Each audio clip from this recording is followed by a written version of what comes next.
Oh, the blip is well and truly over. Birmingham Ipswich usually ends in a score draw. Not this time. Tractor boys are going up, aren't they, Iain?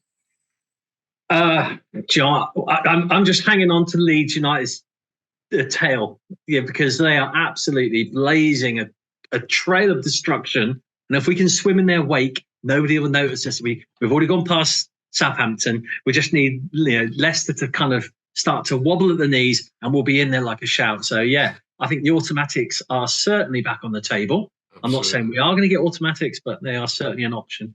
Oh, well, you certainly make it very, very interesting, and thank you for that. We're going to talk about the Birmingham game and get your view on that, and then your trip to Home Park.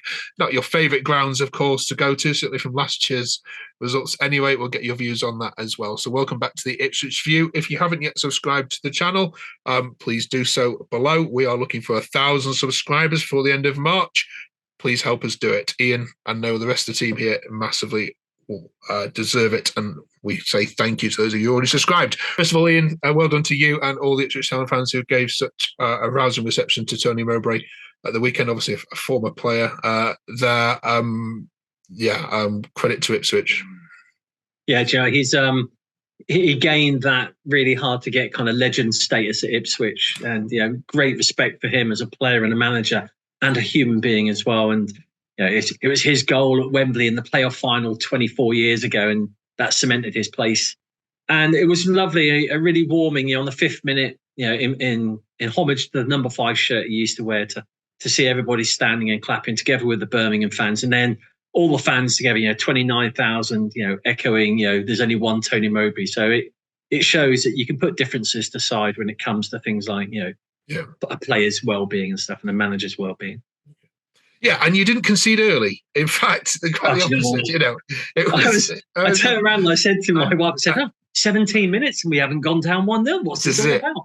And as we were getting to half-time, 1-0 up, I said, we're going to go in half-time without conceding. This is brilliant. And literally as I said it, Birmingham scored a pretty good goal. So yeah, I was at Brighton with my headphones in, and the 5 Live commentator said, "There's a goal at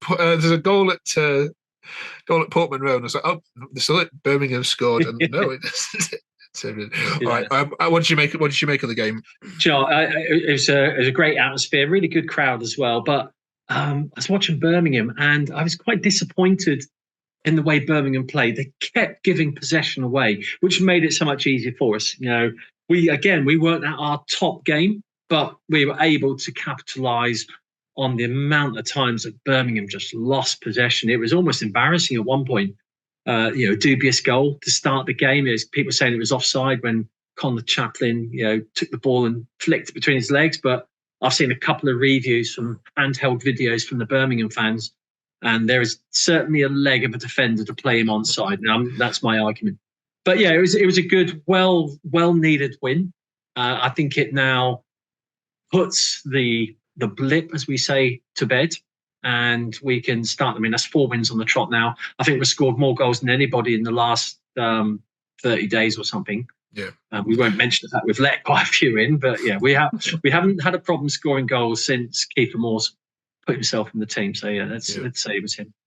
And I love Ipswich Twitter because, lots of fans are saying, 5 points clear of Southampton. And they just love putting in. And by the way, we are 20 points clear of Norwich as well. Well, it's weird, actually, because Norwich's current position, they're closer to the drop than they are to catching us, which is what I love. I mean, they're only, 6th or 7th, but it's actually more points to get us than there would be to get relegated, which is like us.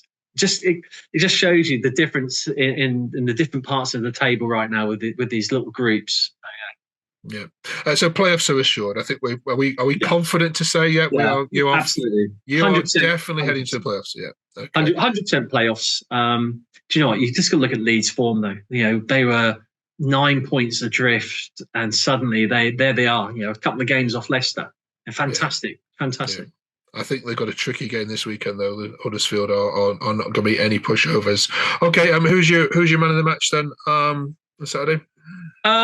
Again, it's really easy to pick out maybe a goal scorer or somebody who's had a couple of really key bits. And Axel Tuanzebe was the match sponsor, man of the match.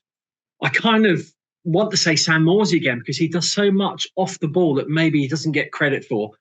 But I would have probably said, actually, out of all the players, I felt Amari Hutchinson was. He came on for Wes Burns. He went off with a calf strain fairly early, which was disappointing because he's had a couple of really good games. But a young 21-year-old from Chelsea on loan. I mean, I would hate to be a left back against that guy because he does not know when to stop. And, not only he got a cracking goal, but he's got probably one of the best celebrations for goals in the division. And if you haven't seen it yet, have a look back and you'll see what I mean. But he's a great player. Okay. So, all right. So a trip then to Home Park then this weekend. It hasn't been a happy stomping ground for Ipswich. What needs to change this weekend for you to come away with 3 points? It's weird. We had a great game against them last year, and they just caught us on the break and got Whittaker and bloody Mumba. But I just think we maybe don't get caught out in wanting to hang on to possession for too much. We need to get a goal. We need to get the lead. We need to get the gaps to be starting to open up. I think Plymouth will rely heavily on the likes of Whittaker to maybe put the speculative shot. They've seen Haladki, he doesn't like to catch ball, likes to punch the ball.